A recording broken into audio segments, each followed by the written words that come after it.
Tonight on KGW News, the grandfather thrown into the air by a bison shares how it all unfolded.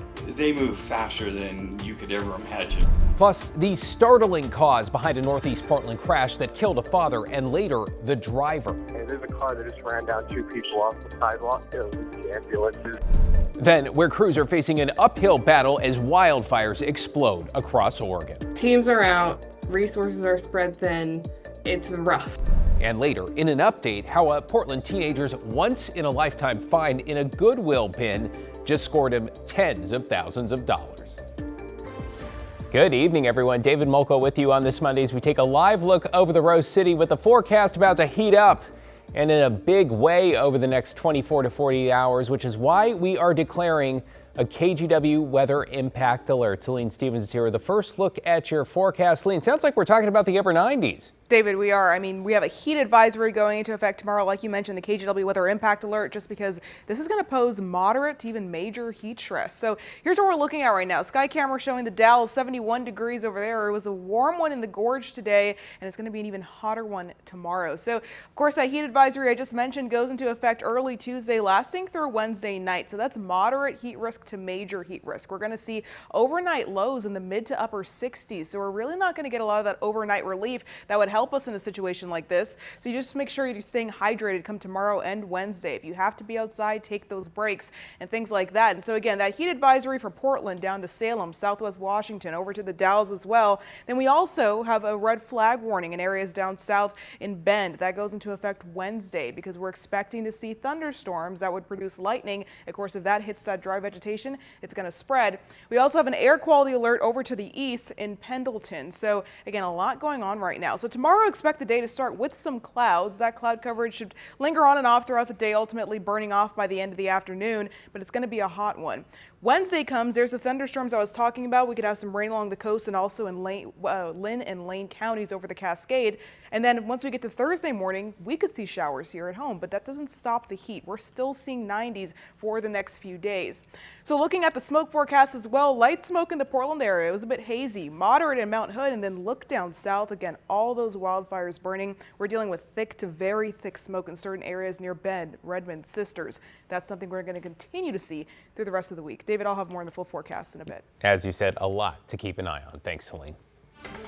Well, tonight we are keeping a close eye on wildfires in central, eastern, and southern Oregon with over 70 burning and more than 600,000 acres charred. That's about 7 times the city of Portland, with crews stretched thin and the forecast, as Celine mentioned, not necessarily cooperating. Alma McCarty is taking a look at where things stand. Alma? Yeah, David, thousands of wildland firefighters are on the ground, and while that may seem like a pretty big number, incident commanders say it's still a finite amount of resources to respond to dozens of fires.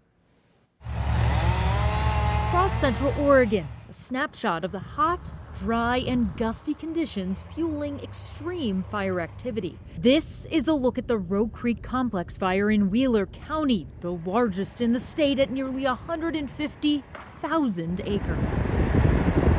Hand crews, dozer operators, engine crews, and ranchers all banding together to strengthen control lines and mop up hotspots. Another couple fires of concern, the Akawa Butte fire north of Sisters and the Brewer fire north of Prineville. We split our forces between the Brewer fire and Akawa fire. For both fires, Governor Kotek mobilized state firefighting resources over the weekend. And on Monday night, Incident Command broke down their latest strategies during a virtual meeting. There's a lot of fires in close proximity to each other, so we're competing for a finite amount of resources. Snow has been absent in a lot of places, and we had an early melt-off, so it kind of accelerated the drying of those fuels. And then last week we had that abundant lightning event and caused a whole bunch of fires on the landscape that we see today. Crews anticipate some rain within the next couple of days, poised to slow the spread of flames, though stopping short of putting fires out. Our priority has been to the south side here, where we've got more of the community to the south, heavy equipment, crews, air tankers, and helicopters. And at last check Monday evening, the Akawa Butte fire burned more than 10,000 acres and the Brewer fire nearly 25,000. An estimated 143 people are in the level 3 go now evacuation zone for Akawa Butte, and that number is 231 for Brewer. David? Yeah, a lot of uncertainty for so many families there. Thanks, Alma. Appreciate it.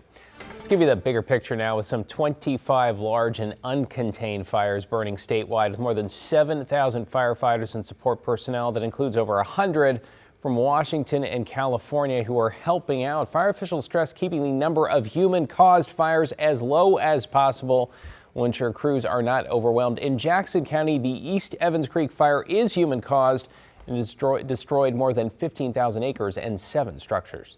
We've had some challenges in certain areas where the fire just keeps pushing. So it's trying to chase those down with these winds. One of the big things here in Southern Oregon is that the winds are kind of unpredictable. Fire officials also relying on tech like wildfire detection cameras that use AI to spot changes and to alert response teams. Developing tonight, search and rescue crews have recovered the body of a man they say drowned in the Columbia near Chinook Landing in Fairview. Sheriff's deputies say the man and 2 teenagers were standing in the river fishing when a line got snagged on a log. One of the teens went to try and free it. He ran into trouble in the water and the man went out to help. Authorities say that is when he went under. The water temperature, the current, and the underwater hazards can make it really dangerous. So we really encourage people to wear life jackets. Just a good reminder, neither of the teenagers was hurt.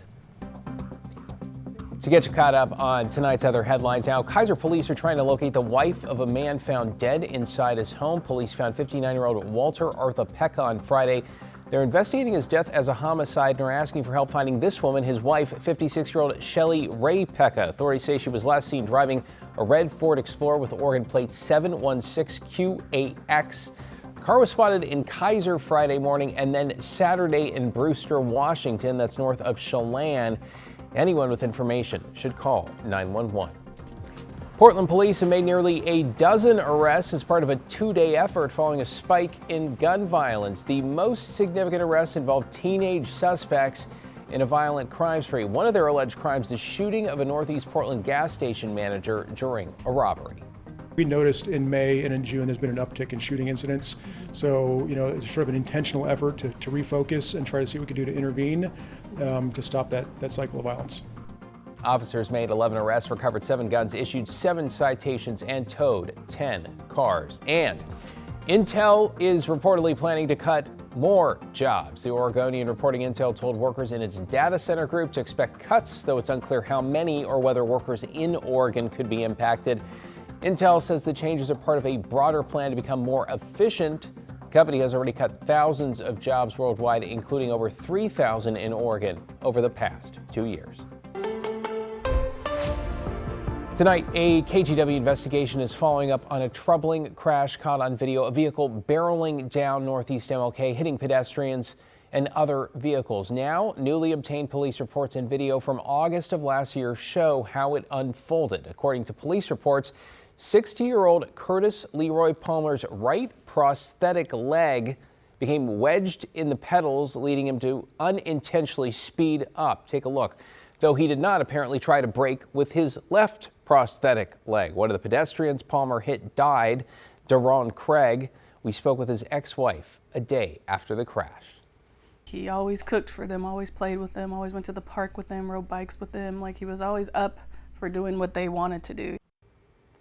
Now, we've also learned Palmer told investigators he'd been involved in a similar incident 3 weeks earlier when that same right prosthetic foot became trapped, causing a minor rear-end crash in Gresham. It turns out investigators had planned to seek charges of criminally negligent homicide and assault in connection with the later crash, but Palmer died at the hospital 5 days after from injuries that he suffered.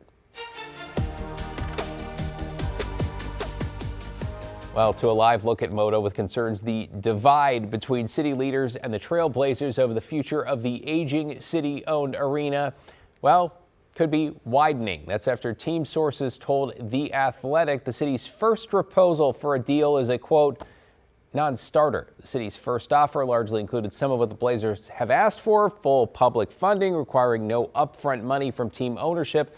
Though Portland's proposal, a draft of what is called a term sheet, includes a few things the team might push back on. The city wants a new 20-year lease to start at the end of a renovation, buying a few more years of team security.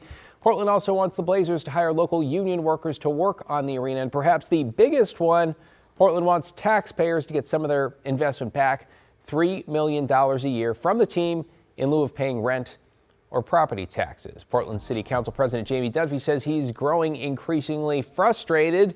Even at this stage, he's looking for more clarity from the team about the renovation plans and where the funds would go. Up until now, information the Blazers say they either didn't have or didn't want to share. It cannot be a blank check that just goes out into the ether. This has to be an investment, and an investment has a return. And if we don't see a return on our investment, then I don't know why we would make it in the first place. If Tom Dundon were trying to demonstrate that he was operating in bad faith, he couldn't be doing a better job. All right, the city needs to approve a term sheet again, the framework for a deal by August 12th in order to stay on track and unlock state funds that have already been committed. The county also needs to approve its own contribution, some $88 million. We'll keep you posted.